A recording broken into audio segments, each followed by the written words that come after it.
குருவே சரணம், குருவே துணை. இந்த நொடி உங்களுக்கு நற்தூக்கமாக அமையட்டும். நீங்கள் நினைப்பது நிறைவேறும். தமிழ் சித்தர்களின் மந்திரக்கலை யூடியூப் சேனலுக்கு உங்கள் அனைவரையும் அன்போடு வரவேற்கிறேன்.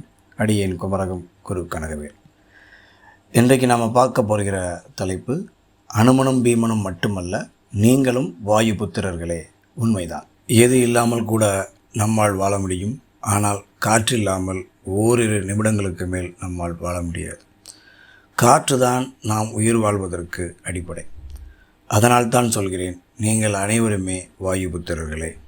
அது மட்டுமல்ல, அவர்களைப் போன்றே நீங்களும் நோய் நொடியின்றி சிரஞ்சீவியாய் வாழ முடியும். இதுவும் சாத்தியம்தான்.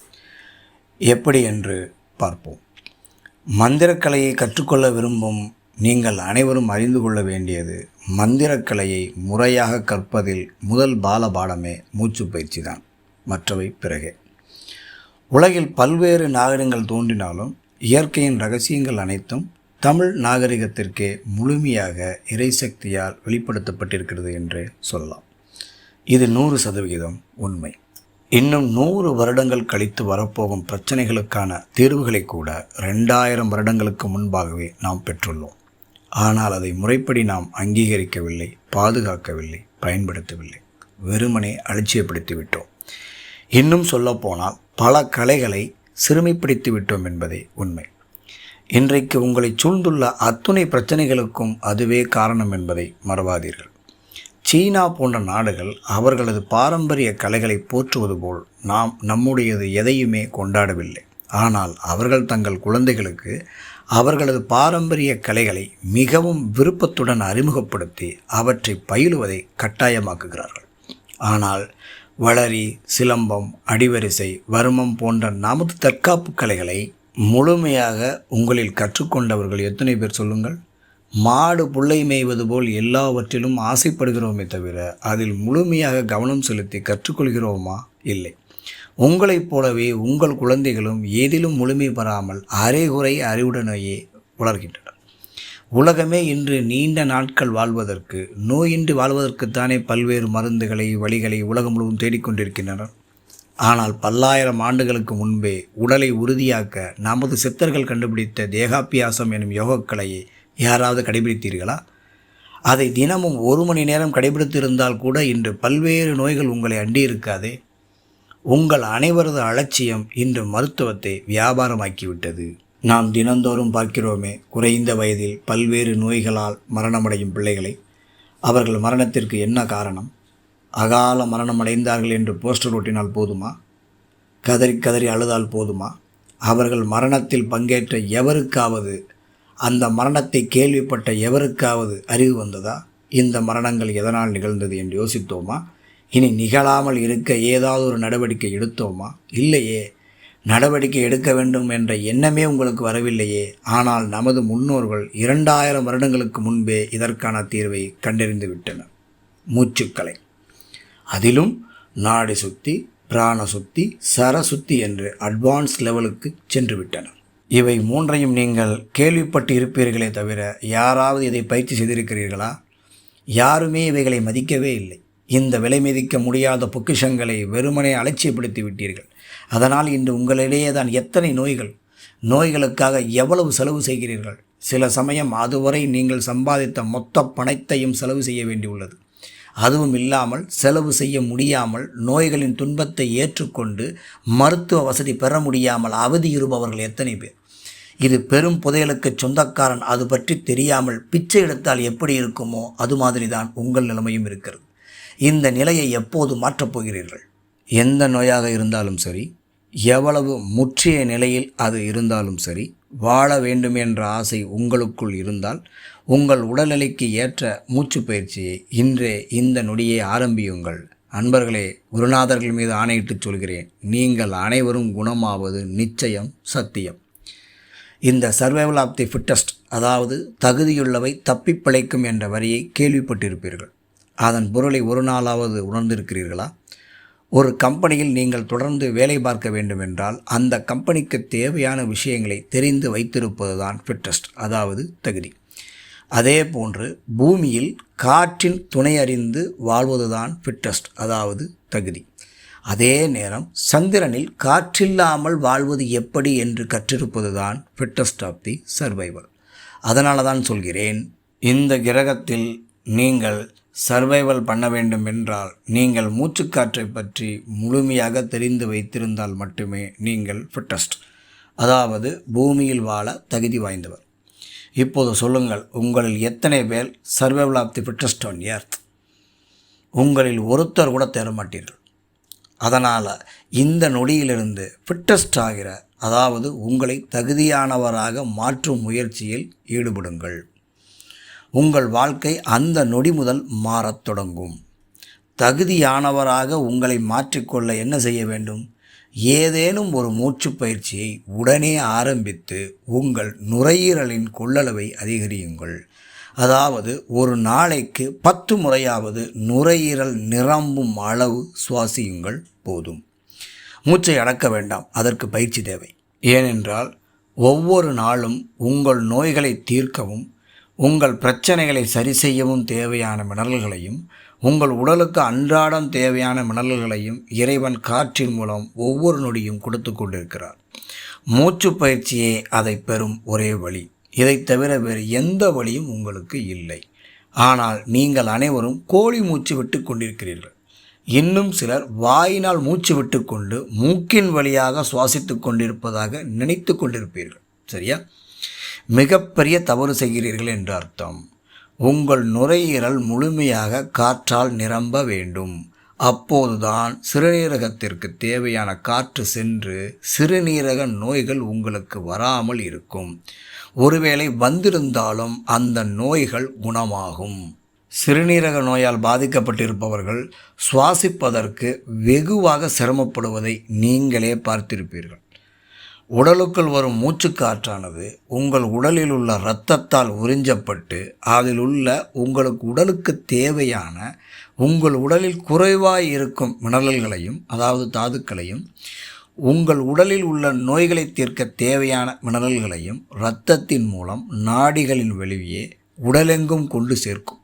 ஆனால் நீங்கள் எப்போதும் குறைவான காற்றையே சுவாசிப்பதால் உங்கள் உடலில் உள்ள இரத்தத்தில் குறைவாகவே தேவையான மினரல்கள் கலக்கும். ஆனால் உங்கள் கர்மாவானது அந்த இரத்தத்தையும் மூச்சுக்காற்றில் உள்ள மினரல்களை கூட உங்கள் உடலை ஏற்றுக்கொள்ள விடாமல் இரத்தத்தை சுத்திகரிப்பு செய்கிறேன் என்ற பெயரில் செரித்து, அதாவது தேவையில்லை என்று அவற்றை நியூட்ரலாக்கி உடலை விட்டு வெளியே தள்ளிவிடுகிறது. அதனால்தான் இன்று எவ்வளவு நேரம் இறைவனிடம் பலர் தங்கள் நோய்களை குணப்படுத்தும்படி பிரார்த்தித்து கொண்டாலும் அந்த நோய்கள் குணமாகாமல் இருக்கிறது. நீங்கள் இந்த காரணத்தை தெரிந்து கொண்டு இறைவனை பிரார்த்தனை செய்யும் சிறந்த வழி மூச்சு பயிற்சியே என்பதை உணருங்கள். இன்னொன்றும் சொல்கிறேன். நீங்கள் சிவன் கோயிலுக்கு சென்றிருப்பீர்கள், நந்தி சிலையை பார்த்திருப்பீர்கள், சரியா? ஆனால் உங்களில் எத்தனை பேர் அந்த நந்தியின் நாக்கை கவனித்திருக்கிறீர்கள்? ஒரு சில கோவில்களில் மூல நந்தி பகவானின் நாக்கு அதன் வலதுபுறம் மூக்கை தொடுவது போல் இருக்கும். சில கோவில்களில் நந்தியின் நாக்கு இடதுபுறம் மூக்கை தொடுவது போல் இருக்கும். அதாவது அந்த கோவில் மூலவரின் மூச்சு, அதாவது சக்தி எந்த புறமாக வெளிப்படுகிறது என்பதை மக்கள் உணரவே அவ்வாறு செதுக்கியுள்ளார்கள். அதன்படி மூலவரின் மூச்சு வெளிப்படும் திசையில் நின்று வழிபடும் பொழுது மட்டுமே உங்கள் கோரிக்கை நிறைவேறும். ஒரு சிலரின் கர்மா நல்ல நிலைமையில் இருக்கும் பொழுது இயற்கையாகவே அவர்கள் அந்த கோவில் நந்தியை பார்க்காமலேயே அவர்களின் கர்மாவின் உந்துதலின் காரணமாக மூலவரின் சக்தி வெளியேறும் சரியான புறத்தில் நின்று வழிபடுவார்கள். அவர்கள் நினைத்தது உடனே நிறைவேறும். ஆனால் சரியான விழிப்புணர்வு இல்லாத மக்கள் தங்களின் தவறான கர்மவினியின் காரணமாக எதையாவது நினைத்து கொண்டு கவனம் சிதறி மூலவரின் சக்தி வெளிப்படாத தவறான புறத்தில் நின்று தொடர்ந்து வணங்குவார்கள். அவர்கள் கோயிலுக்கு தினந்தோறும் போனாலும் சரி, ஒரு பயனும் இல்லை. அவர்கள் கர்மா வழிவிட்டு அவர்களை என்றாவது ஒரு நாள் சரியான புறத்தில் இயற்கையானது நிற்க தூண்டும். அன்று அவர்கள் அவ்வாறு நின்று வேண்டும் பொழுது, வணங்கும் பொழுது அவர்கள் கோரிக்கை நிறைவேற துவங்கும். எனவே ஒருவரின் தலையெழுத்து மாற வேண்டும் என்றால் கூட மூச்சு பயிற்சியின் துணை அவசியம். அதை உணர்த்தவே மூல நந்தி சிலையை அவ்வாறு அமைத்துள்ளனர் நமது சித்தர்கள். எனக்கு தெரிந்து 15 வருடங்களாக இந்த உண்மை தெரியாமல் கோயிலுக்கு சென்று எதுவுமே நடக்கவில்லை என்று புலம்பும் அநேக மக்கள் உள்ளனர். அதற்கும் மேலாக முன்பு அனைத்து கோவில்களிலும் இந்த நடைமுறை இருந்தது.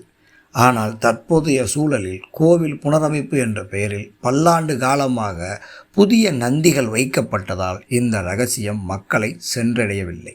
சமீப காலமாக சரியாக சொல்வதென்றால் 2006க்கு பிறகு மக்கள் அனைவரும் ரகசியம், மாயாஜாலம், மாபெரும் ரகசியம், பாசிட்டிவ் திங்கிங், பிரபஞ்சம், நீ என்ன நினைக்கிறாயோ அது உனக்கு கிடைக்கும், நினைத்தால் மட்டும் போதும் என்று பேசி வருகிறார்கள். அதாவது நீங்கள் பிரபஞ்சத்திடம் வேண்டுகிறீர்கள், நேர்மறை எண்ணத்தை தொடர்ந்து வெளிப்படுத்துகிறீர்கள், உங்கள் கனவுகள் தேவைகள் நனவானது போல் நினைத்து வருகிறீர்கள். சரி, எவ்வளவு நாளாக இதை செய்து கொண்டிருக்கிறீர்கள்? உங்கள் எத்தனை பேருக்கு நீங்கள் நினைத்தது நடந்தது? நான் சொல்லட்டுமா? 100க்கு 99.9% பேருக்கு இவை எதுவும் வேலை செய்யவில்லை. அப்போது இவர்கள் சரியாக வேண்டவில்லையா? என்ன காரணம்? எதனால் நடக்கவில்லை? இவர்களுக்கு இவற்றை அறிமுகப்படுத்தியவர்களுக்கு கூட இதன் மூல காரணம் தெரியாது. இவற்றை பயன்படுத்தி ஜெயித்த ஒரு சிலரை உங்களுக்கு காண்பித்து உங்களை தேற்றியிருப்பார்கள், அவ்வளவே. அவர்கள் ஜெயித்ததற்கு பல காரணங்கள் இருக்கிறது. அது இருக்கட்டும். நீங்கள் ஏன் ஜெயிக்கவில்லை? நீங்கள் எப்போது ஜெயிக்கப் போகிறீர்கள்? உங்கள் தோல்விக்கான காரணத்தையும் நீங்கள் ஜெயிக்க நீங்கள் செய்ய வேண்டியதையும் கூறுகிறேன். உங்கள் உடலில் பல கோடி செல்கள் உள்ளன. உங்கள் உடலின் ஒவ்வொரு செல்லும் சுவாசிக்கிறது. உங்கள் எண்ணம் முழுமையாக நிறைவேற வேண்டுமென்றால் உங்கள் எண்ணமானது உங்கள் உடலின் ஒவ்வொரு செல்லிலும் பதிய வைக்கப்பட வேண்டும். உங்கள் உடலின் அத்தனை கோடி செல்களின் ஒட்டுமொத்த எண்ணம்தான், நம்பிக்கைதான் உங்கள் செயலில் வெளிப்பட்டு வெற்றியடைந்து உங்கள் கனவு நனவாகிறது. அப்படியானால் உங்கள் பிரச்சனை என்ன? உங்கள் எண்ணமானது உங்கள் உடலின் அத்துணை செல்களுக்குள்ளும் செல்லவில்லை, பதியவில்லை. அதுவே காரணம். ஏன் செல்லவில்லை? ஏன் பதியவில்லை? ஏனென்றால் உங்கள் செல்களில் உங்கள் எண்ணத்தை பதிய வைக்க தேவையானதை நீங்கள் தெரிந்து கொள்ளவே இல்லை. அப்புறம் எப்படி உங்கள் எண்ணம் நிறைவேறும்?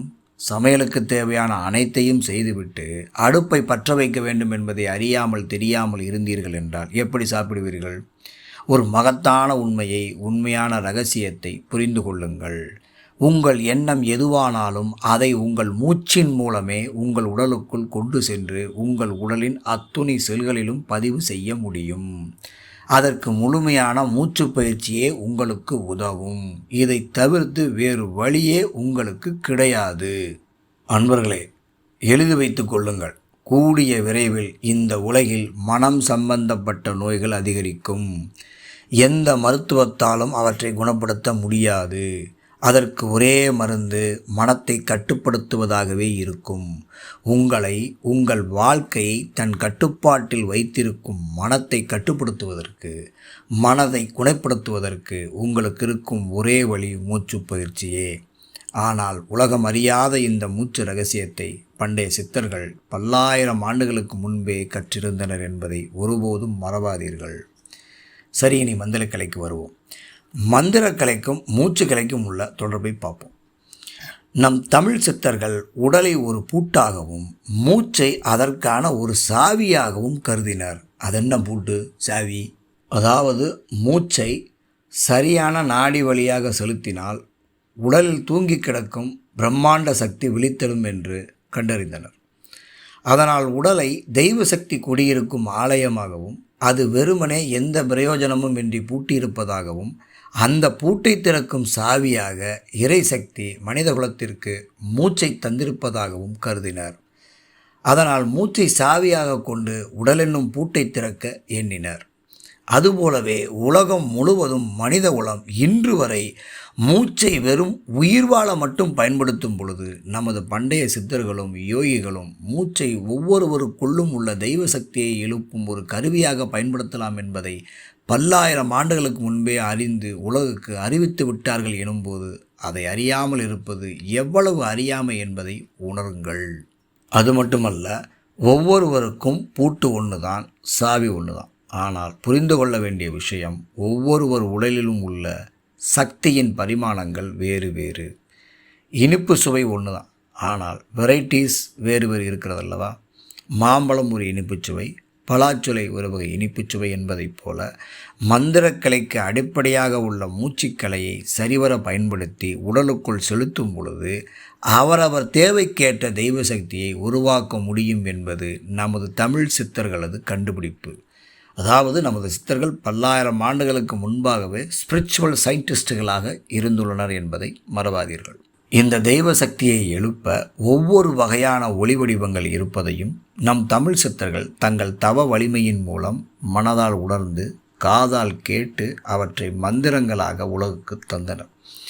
இந்த ஒளிகளை நாம் மூச்சுக்காற்றின் வழியே தொடர்ந்து செலுத்தும் பொழுது அது மூச்சுடன் கலந்து தொடர்ந்து நாள்தோறும் செலுத்தப்படும் பொழுது ஒரு தருணத்தில் உள்ளே செலுத்தப்படும் ஒளி அணுக்களை பிளக்கும் சக்தி உருவாகி மந்திர ஒளி அணுக்கள் பிளக்கப்படும் பொழுது ஒரு அகமன பெருவெடிப்பை ஏற்படுத்தி சர்வ சக்தி வாய்ந்த தெய்வ சக்தியை உடலில் உருவாக்குகிறது. இதையே மந்திரம் சித்தடைந்து விட்டதாக கூறுகிறோம். அதனால் மூச்சுக்கலையின் உதவியுடன் மந்திரக்கலையால் உருவாக்கப்பட்ட இந்த தெய்வ சக்தியால் எதையும் படைக்க முடியும். எதையும் படைக்க முடியுமா? ஆம், முடியும். எப்படி என்கிறீர்களா? கற்கால மனிதனாய் இருந்தபோது உங்கள் கையில் என்ன இருந்தது? கோடிக்கணக்கான ஆண்டுகளின் தொடர் சிந்தனையால் தானே இத்தனை வளர்ச்சிகள். இன்றைய உங்கள் கைக்குழந்தை தானே நாளை நோபல் பரிசு வாங்க விஞ்ஞானியாகிறான். அதனால் உங்களுக்கு எந்த சந்தேகமும் வேண்டாம். மந்திரக்கலையால் உண்டாக்கப்படும் சர்வ சக்தி உங்களுக்கு எதையும் தர வல்லது. இது முடியும், இது முடியாது என்று எந்த எல்லையும் அதற்கு கிடையாது. எதுவும் முடியும். பணம், தொழில், வேலை, காதல், அறிவு, பேரறிவு, உடல்நலம், மனநலம், நோய் நொடிகளுக்குமான தீர்வு, கர்ம வினைகளுக்கான தீர்வு, புகழ், கார், பங்களா, தொழிற்சாலை, எதுவும் அதற்கு ஒரு பொருட்டல்ல. இவ்வளவு ஏன், இன்னும் 1000 வருடங்களுக்கு பிறகு வரப்போகிற கண்டுபிடிப்புகளை கூட இன்று இந்த நொடி உங்களுக்கு வேண்டும் என்று கேட்டாலும் அடுத்த நொடியே அள்ளித்தரக்கூடியது அந்த தெய்வ சக்தி என்பதை உணருங்கள். சரி, உங்களுக்கு ஒரு கேள்வி தோன்றலாம். உங்களில் பலர் பணக்காரர்களாக இருக்கலாம். அரசாங்கத்தை வேலை செய்து கொண்டு நிம்மதியாக ரிட்டையர்ட் ஆகி பென்ஷன் வாங்கி கொண்டு இருக்கலாம். நாங்களும் தெய்வ சக்தியை எழுப்ப வேண்டுமா? எங்களுக்குத்தான் எல்லாமே இருக்கிறது என்று நினைக்கிறீர்களா? உங்கள் அனைவருக்கும் ஒரே பதில்தான். கட்டாயம் எல்லோரும் எழுப்ப வேண்டும். எதற்கு? இதற்கான பதிலை தொட்டு செல்கிறேன். எதிலிருந்து வந்தீர்களோ, எங்கிருந்து வந்தீர்களோ அங்கு திரும்பச் செல்ல வேண்டும் என்றால் உங்களுக்கு உள்ளிருக்கும் தெய்வ சக்தியை நீங்கள் எழுப்பியே ஆக வேண்டும். இது ஒரு வரியில் சொல்லக்கூடிய விஷயம் அல்ல, விரிவாக விளக்க வேண்டிய விஷயம். காலம் அனுமதி தரும்போது பிறிதொரு சந்தர்ப்பத்தில் பார்க்கலாம். இத்தகைய மகா சக்தி வாய்ந்த மந்திரக்கலையையும் மூச்சுக்கலையையும் பயன்படுத்தியே சித்தர்கள் தங்கள் உடலில் உள்ள சர்வ சக்தியை எழுப்பி அந்த சக்தியின் துணை கொண்டே அனைத்தையும் அறிந்தனர். அத்துணை சித்துக்களையும் செய்தனர்.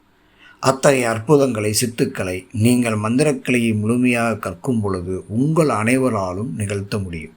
எனவே அதிசக்தி வாய்ந்த மந்திரக்கலையை நீங்கள் கற்க அதற்கு அடிப்படையான உங்கள் உடல் என்னும் ஆலயத்தை சுத்தப்படுத்த வேண்டும்.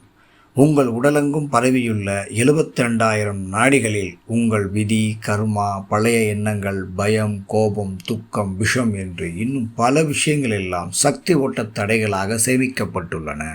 இந்த நாடிகளின் வெளியே சுத்தமான மூச்சுக்காற்றை தொடர்ச்சியாக செலுத்தும் பொழுது அந்த தடைகள் கரையும் பொழுது உங்கள் மனமும் விதியும் மெதுவாக மாற்றமடைகிறது. எனவேதான் நமது தமிழ் சித்தர் மரபில் மூச்சு என்பதை கர்மத்தை கரைக்கும் தீ என்று சித்தரித்தனர். மேலும் இவ்வாறான தடைகள் மந்திரங்களை சித்தி செய்வதில் உங்களுக்கு பல்வேறு தடைகளை, தாமதத்தை உண்டாக்கும். நிம்மதியாக சித்தி செய்ய உங்களை விடாது. எனவேதான் மூச்சுக்களை உங்களுக்கு அத்தியாவசியமானது என்கிறோம். எனவே ஒவ்வொரு நாளும் உங்களுடைய முதல் உணவு என்பது என்னவாக இருக்க வேண்டும் தெரியுமா?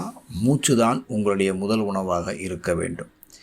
அனைவருக்கும் எந்த பாகுபாடுமின்றி தரப்படும் இறைவனின் அருட்பிரசாதம் மூச்சுக்காற்றுதான். அனைவருக்கும் இலவசம், கட்டணமில்லா மருத்துவம். கர்மாவால் பாதிக்கப்பட்ட உங்கள் அனைவரின் மேலும் இறைவன் அன்பு காட்டுகிறார் என்றால் அதற்கு ஆதாரம் அன்றாடம் நீங்கள் சுவாசிக்கும் மூச்சுக்காற்றுதான். உங்களுக்கு ஒன்று கூறுகிறேன் நண்பர்களே, மரணத்தில் என்ன நிகழ்கிறது? உடலில் வெப்ப சக்தி குறைகிறது. அப்போது உடலில் வெப்ப சக்தியை தக்க வைக்க முடிந்தால் மரணத்தை தள்ளி போட முடியும் அல்லவா? குளிரான பனிமலைகளில் நமது சித்தர்களும் யோகிகளும் மூச்சுக்காற்றை பயன்படுத்தியே உடலை தீ போல சூடாக்கி கொண்டனர், மரணத்தையும் வென்றனர். செத்தவர்களை என்ன சொல்கிறோம்? மூச்சுப்பச்சு இல்லைங்க, மூச்சு இல்லைங்க என்று தானே கூறுகிறீர்கள். அவசர நிலையின் போது வாயில் வாய் வைத்து ஊதி காற்றைத்தானே உடலுக்குள்ளே செலுத்துகிறீர்கள். மூச்சு விடுவதற்கு இன்று உங்களிடையே இருக்கும் பெரிய கண்டுபிடிப்பே வெண்டிலேட்டர் மட்டும்தானே. அது செயற்கை சுவாசம் தரும் கருவிதானே. மறுபடியும் சொல்கிறேன், இந்த நொடி வரை மூச்சினை வெறும் உயிர் வாழ்வதற்காக மட்டுமே மனிதர்கள் பயன்படுத்தி வரும் பொழுது, பல்லாயிரக்கணக்கான ஆண்டுகளுக்கு முன்பே மூச்சின் அருமையை உணர்ந்த நமது தமிழ் சித்தர்கள் அதன் அட்வான்ஸ்டு லெவலுக்கு சென்று நாடி சுத்தி, பிராண சுத்தி, சரசுத்தி என 3 வகையாக மூச்சுக்கலையை வடிவமைத்தனர் என்றால் அவர்களது தெய்வீக நிலையை என்னவென்று துதிப்பது? அவர்களுக்கு என்ன கைமாறு செய்வது? உங்கள் நன்றிக்கடனை நீங்கள் அவர்களுக்கு செலுத்த விரும்பினால் அவர்களது மூச்சுக்கலையையும் மந்திரக்கலையையும் கற்று பலன் பெறுங்கள். அதுவே நீங்கள் அவர்களுக்கு செய்யும் கைமாறு. நமது மூச்சுக்கலையே சீன ஜப்பானிய தியான முறைகளுக்கும் உலகின் எந்த நாகரிகமாக இருந்தாலும் அதிலுள்ள தியான முறைகளுக்கும் அடிப்படையானது என்பதையும் ஒருபோதும் மறந்துவிடார்கள். ஆனால் நம்மை தவிர மற்ற நாகரிகங்கள் இந்த கலைகளை மறக்கவில்லை, தொடர்ந்து கடைபிடிக்கின்றனர். ஆனால் நீங்கள் மறந்துவிட்டீர்கள். நமது சித்தர்கள் உங்களுக்கு தந்தது வெறும் மூச்சுக்கலை மட்டுமல்ல, அது உயிரின் இரகசிய விஞ்ஞானம் என்பதையும் இந்த நொடியாவது நிலை உணர்ந்து திருந்துங்கள், கடைபிடித்து பலன் பெறுங்கள். இன்றைய காணொளியில் மூச்சுக்கலையின் முதல் பகுதியான 72,000 நாடிகளையும் சுத்தப்படுத்தக்கூடிய மந்திரக்கலையில் நீங்கள் வெற்றி பெற உதவக்கூடிய நாடி சுத்தி எனும் கர்ம சுத்தி பயிற்சியை பார்ப்போம். இதை மந்திரக்கலையை கற்க ஆரம்பிக்கும் முன் 21 நாட்கள் செய்ய வேண்டும். இன்னும் முக்கியமான ஒன்றை உங்களுக்கு சொல்ல விரும்புகிறேன்.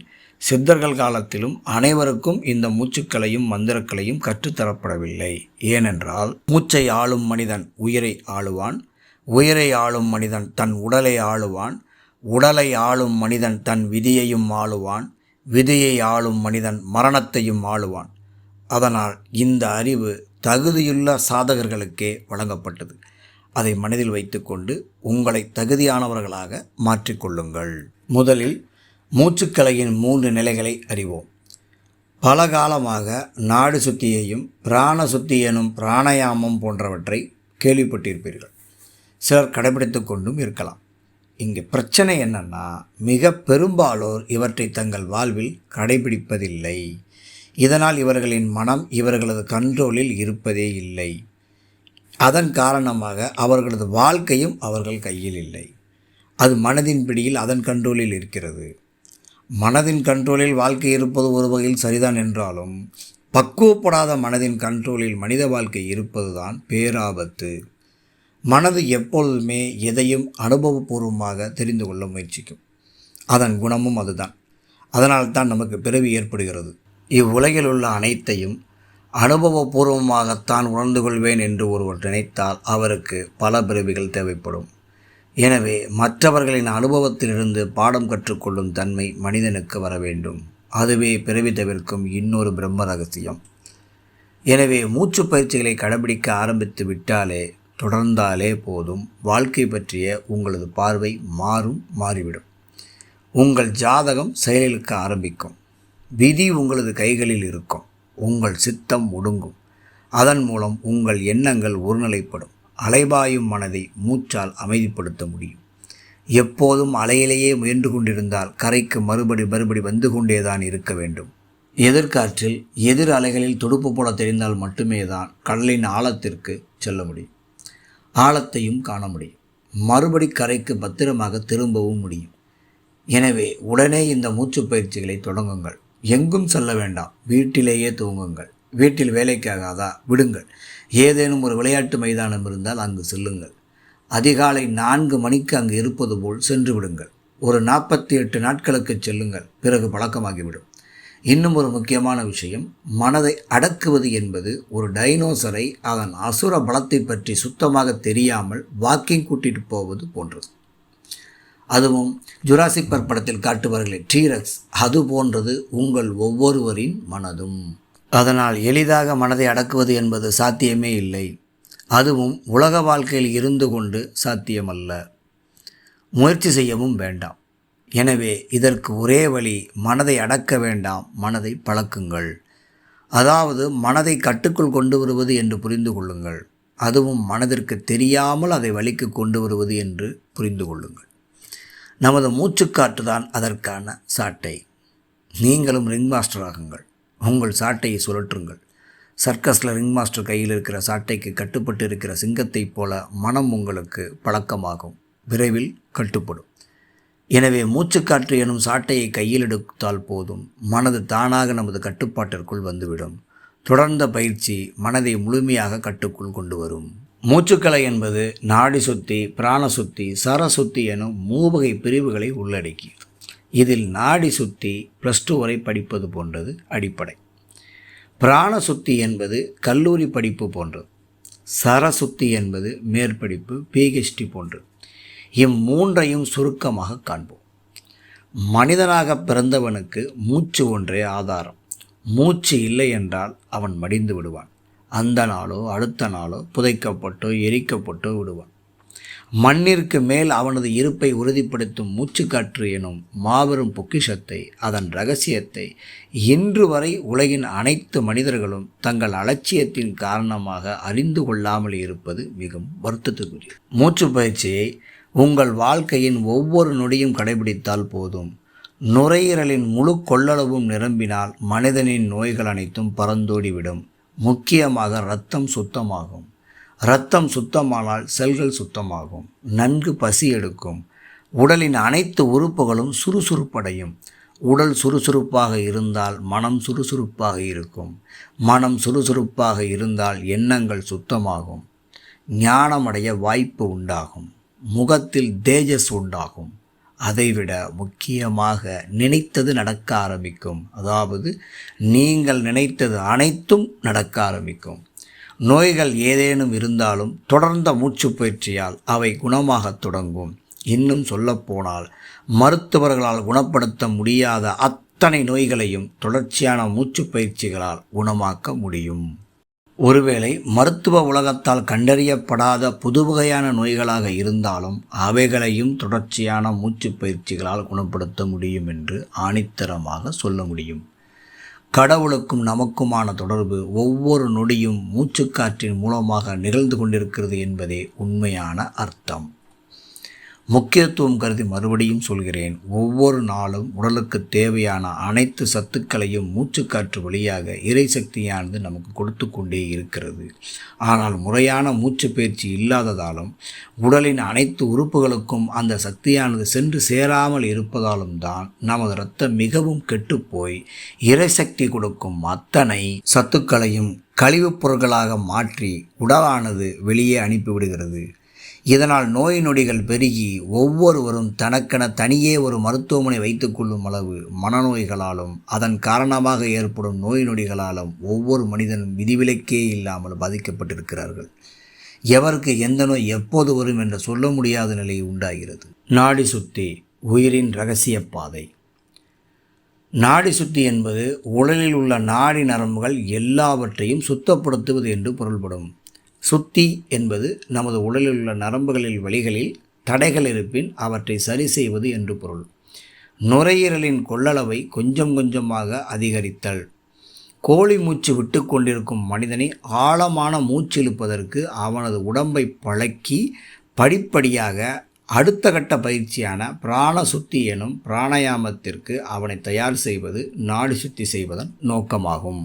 எந்த ஒரு மந்திரக்கலை பயிற்சியை தொடங்க வேண்டும் என்றாலும் முன்பே சொன்னது போல் முதல் 21 நாட்களுக்கு நாடி சுத்தி செய்து அனைத்து நரம்புகளையும் சுத்தப்படுத்திய பின் தான் அடுத்த பயிற்சிகளை ஆரம்பிக்க வேண்டும் என்ற அளவில் நாடி சுத்தி என்பது மிக மிக முக்கியத்துவம் வாய்ந்தது.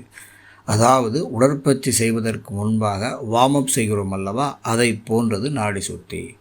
உடலை சரி செய்ய மூச்சு பயிற்சி செய்வதன் மூலம் முதலில் மனதின் குப்பைகளை அகற்ற முடியும். அடுத்து கொஞ்சம் கொஞ்சமாக நாள்பட்ட உடல் குப்பைகளை அகற்ற முடியும். இன்னும் அதிகமாக பயிற்சி செய்யும் பொழுது பல பிறவிகளாக தொடரும் எண்ண குப்பைகளை முற்றிலுமாக அகற்ற முடியும். தினமும் உடல் கழிவை வெளியேற்றுவது எவ்வளவு முக்கியமோ அதேபோல் நாடி சுத்தி பயிற்சியின் மூலம் மனக்கழிவையும் ஒவ்வொரு நாளும் வெளியேற்ற வேண்டும். இன்னும் வரும் காலங்களில் மனிதகுலம் மூச்சு பயிற்சியின் அத்தியாவசியத்தை உணரவில்லை என்றால் அகற்றப்படாத மனக்கழிவுகளால் பல்வேறு விதமான புது புது நோய்களை மனித உடலானது உற்பத்தி செய்து கொண்டே இருக்கும். மருத்துவத்துறையினால் அதை குணப்படுத்தவே முடியாது. ஏனென்றால் மருத்துவத்துறை உடலை மையமாக கொண்டு செயல்படுகிறது.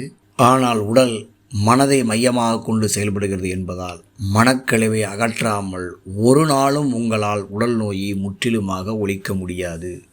எனவே நாடி சுத்தியை எல்லோரும் செய்ய வேண்டும். நாடி சுத்தியில் மொத்தம் 3 சுற்றுக்கள் உள்ளன. நாடி சுத்தியில் நாம் சுவாசிக்கும் காற்றை எக்காரணம் கொண்டும் அடக்கக்கூடாது என்பது மட்டுமே நிபந்தனை. இனி நாடி சுத்திக்குள் செல்லலாம். நாடி சுத்தியின் முதல் சுற்று. நாடி சுத்தியின் முதல் சுற்றை 7 நாட்கள் செய்ய வேண்டும். அதிகாலை எழுந்து கொள்ளுங்கள். மலஜலம் கழித்து விடுங்கள். குளிப்பதும் குளிக்காமல் இருப்பதும் உங்கள் இஷ்டம். ஒரு துண்டை விரித்து கொள்ளுங்கள். அதில் சம்மணமிட்டு அமர்ந்து கொள்ளுங்கள். நிமிர்ந்து அமர்ந்து கொள்ளுங்கள். இடது கையில் சின்முத்திரை வைத்து கொள்ளுங்கள். வலது கையை மட்டும் உபயோகியுங்கள். வலது நாசியை வலது கை பெருவிரலால் மூடிக்கொண்டு இடது நாசியால் மூச்சை உள்ளிழுக்கவும். பிறகு மூச்சை அடக்காமல் இடது நாசி வழியே மூச்சை வெளியே விடவும். இது ஒரு சுற்று. அதாவது மூச்சை இடது நாசியில் ஒரு முறை இழுத்து வெளியே விட்டால் அது ஒரு சுற்று. இவ்வாறு 15 சுற்றுக்கள் செய்ய வேண்டும். பிறகு இடது நாசியை வலது கை மோதிர விரலால் மூடிக்கொண்டு வலது நாசியால் மூச்சை உள்ளிழுக்கவும். வழக்கம் போல மூச்சை அடக்காமல் வலது நாசி வழியே மூச்சை வெளியே விடவும். இது ஒரு சுற்று. இவ்வாறு 15 சுற்றுக்கள் செய்ய வேண்டும். மூச்சை வலது நாசியில் ஒரு முறை இழுத்து வெளியே விட்டால் ஒரு சுற்று. இவ்வாறு 15 சுற்றுக்கள் செய்யவும். இடது நாசி 15 சுற்று, வலது நாசி 15 சுற்று. மூச்சை இழுக்கும் பொழுது வயிறு உப்ப வேண்டும். மூச்சை வெளியே விடும் பொழுது வயிறு காலியாக வேண்டும். இதுவே நாடி சுத்தியின் சரியான முதல் சுற்று. மூச்சை நுரையீரல் வழியாக இழுக்காமல் வயிறு வழியாக இழுத்து நாடி சுத்தி செய்யும் பொழுது முழுமையான பலனை பெறலாம். முக்கியமாக வாய் வழியாக மூச்சு விடக்கூடாது. விருப்பத்தோடு செய்யுங்கள். மனது சலிப்பாக உணர்ந்தால் விட்டுவிடாதீர்கள். தொடர்ந்து செய்யுங்கள். கண்களை மூடிக்கொள்ளுங்கள்.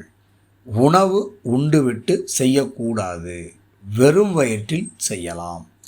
தேவைப்பட்டால் நீர் அருந்திக் கொள்ளலாம். எளிய லேசான ஆடைகளை அணியுங்கள். பயிற்சியை ஆரம்பிக்கும் முன்பே மலஜலம் கழித்து விடுங்கள். மனதில் எழும் எண்ணங்களை தடுக்க வேண்டாம். அவைகளின் போக்கிற்கு விட்டுவிடுங்கள். தானாக அவை உங்கள் மனதை விட்டு அகன்றுவிடும். கஷ்டப்பட்டு அதிகமாக மூச்சை இழுக்கக்கூடாது. மென்மையாக மெதுவாக மூச்சை இழுங்கள் போதும். நாடி சுத்தியின் 2ஆம் சுற்று. நாடி சுத்தியின் 2வது சுற்றை 7 நாட்கள் செய்ய வேண்டும். அதிகாலை எழுந்து கொள்ளுங்கள். மலஜலம் கழித்து விடுங்கள். குளிப்பதும் குளிக்காமல் இருப்பதும் உங்கள் இஷ்டம். ஒரு துண்டை விரித்து கொள்ளுங்கள். அதில் சம்மணமிட்டு அமர்ந்து கொள்ளுங்கள். நிமிர்ந்து அமர்ந்து கொள்ளுங்கள். இடது கையில் சின்முத்திரை வைத்து கொள்ளுங்கள். வலது கையை மட்டும் உபயோகியுங்கள். வலது கை பெருவிரலால் வலது நாசியை மூடிக்கொண்டு இடது நாசி வழியாக மூச்சை உள்ளே இழுங்கள். பின் மூச்சை அடக்காமல் வலது கை மோதிர விரலால் இடது நாசியை மூடிக்கொண்டு வலது நாசி வழியாக மூச்சை வெளியே விடுங்கள். இது ஒரு சுற்று. இதே போன்று 15 சுற்றுக்கள் செய்யவும். மெதுவாக செய்ய வேண்டும். எதிலும் அவசரம் காட்டக்கூடாது. பின் வலது கை மோதிர விரலால் இடது நாசியை மூடிக்கொண்டு வலது நாசி வழியாக மூச்சை உள்ளே இழுங்கள்.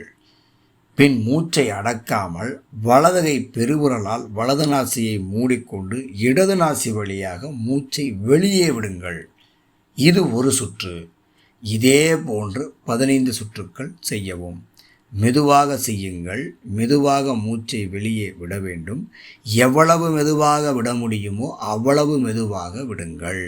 வேகமாக மூச்சை விடுவதால் எவ்வித பயனும் இல்லை என்பதை கவனத்தில் வையுங்கள். நாடி சுற்றின் 2வது சுற்று முடிந்தது. பயிற்சியினிடையே ஓய்வு தேவைப்பட்டால் ஓரிரு நிமிடங்கள் ஓய்வெடுத்து கொள்ளலாம், தவறில்லை. மூச்சு விடுவதில் சிரமம் இருப்பவர்கள் பொறுமையாக மூச்சை இழுத்து வெளியே விடுங்கள், போதும். நாடி சுத்தியின் 3ஆம் சுற்று. நாடி சுத்தியின் 3வது சுற்றை 7 நாட்கள் செய்ய வேண்டும். அதிகாலை எழுந்து கொள்ளுங்கள். மலஜலம் கழித்து விடுங்கள். குளிப்பதும் குளிக்காமல் இருப்பதும் உங்கள் இஷ்டம். ஒரு துண்டை விரித்து கொள்ளுங்கள். அதில் சம்மணமிட்டு அமர்ந்து கொள்ளுங்கள். நிமிர்ந்து அமர்ந்து கொள்ளுங்கள். இடது கையில் சின்முத்திரை வைத்து கொள்ளுங்கள். வலது கையை மட்டும் உபயோகியுங்கள். வலது கை பெருவிரலால் வலது நாசியை மூடிக்கொண்டு இடது நாசி வழியாக மூச்சை உள்ளே இழுங்கள். பின் மூச்சை அடக்காமல் வலது கை மோதிர விரலால் இடது நாசியை மூடிக்கொண்டு வலது நாசி வழியாக மூச்சை வெளியே விடுங்கள். பின்பு வலது நாசி வழியாக மூச்சை இழுங்கள். பின் மூச்சை அடக்காமல் வலது கை பெருவிரலால் வலது நாசியை மூடிக்கொண்டு இடது நாசியின் வழியாக மூச்சை வெளியே விடுங்கள். இது ஒரு சுற்று. இதே போன்று 15 சுற்றுக்கள் செய்யவும். நேரம் சிறிது அதிகமானாலும் பரவாயில்லை. உங்கள் வாழ்க்கைக்காகத்தானே உங்கள் நேரத்தை நீங்கள் செலவழிக்கிறீர்கள், தவறே இல்லை. இதன் பலன்களை அனுபவித்தால்தான் தெரியும். நாடிகள் சுத்தமானால் எண்ணங்கள் சுத்தமாகும். நுரையீரல் சம்பந்தப்பட்ட நோய்கள் முற்றிலுமாக குணமாகும். அதற்கு நாடி சுத்தி தொடர்ந்து செய்ய வேண்டும். நல்ல மனபலமும் உடல் பலமும் உள்ள குழந்தைகளை பெற்றெடுக்க விரும்பும் ஒவ்வொரு ஆணும் பெண்ணும் நாடி சுத்தி பயிற்சியை பயில்வது கட்டாயம். அதுவும் திருமணத்திற்கு 2 மாதங்களுக்கு முன்பிருந்தே இந்த பயிற்சியை செய்வார்களேயானால் உலக புகழ்பெறும் மகா அறிவாளியான குழந்தைகளை பெற்றெடுக்க முடியும். சரி, இன்று உங்களுக்கு பயன்படும் மருத்துவ குறிப்பு தருகிறேன். உங்களுக்கு கடுமையான இருமல் இருக்கிறது, தீருவேனா என்கிறது. மாத்திரை சாப்பிட்டும் பார்த்தாச்சு, டானிக் குடிச்சும் பார்த்தாச்சு. சிலருக்கு வெத்து இருமல், சளியே வராது, இருமி நெஞ்சு வலிக்கும், தூங்க முடியாது. சிலருக்கு கடுமையான இருமலோடு கட்டியாக சளி வந்து கொண்டே இருக்கும், துப்பி தொண்டை வலிக்கும். உங்களது நுரையீரல் மிகவும் வெப்பமாக இருக்கிறது என்று அர்த்தம். சளி வராமல் கடுமையான இருமல் மட்டுமே தொடர்ந்து இருக்கும். இதை ட்ரை காஃப் என்றும் வறட்டு இருமல் என்றும் சொல்வார்கள். உங்கள் நுரையீரல் மிகவும் குளிர்ச்சியாக இருந்தால் சளியுடன் கூடிய கடுமையான இருமல் வரும். இதற்கு சளிக்கு மட்டும் வைத்தியம் பார்த்தால் எவ்வாறு சரியாகும்? நுரையீரல் வெப்பத்தை சரி செய்வதால் மட்டுமே இந்த நோய் குணமாகும். இவர்கள் அனைவருக்கும் ஒரு தீர்வு சொல்கிறேன். முதலில் ஒரு 1/4 மணி நேரம் இடது அக்குளில் ஒரு துண்டை மடித்து வைத்து கொள்ளுங்கள். மூச்சை கவனியுங்கள். மூச்சு இடது நாசியில் ஓடிக்கொண்டிருந்தால் வலது நாசிக்கு மாறும். வலது நாசி வழியாக மட்டும் சுவாசம் வந்து கொண்டிருக்கும். துண்டை எடுக்காமல் ஒரு 2 டம்ளர் நீர்மோர் குடியுங்கள்.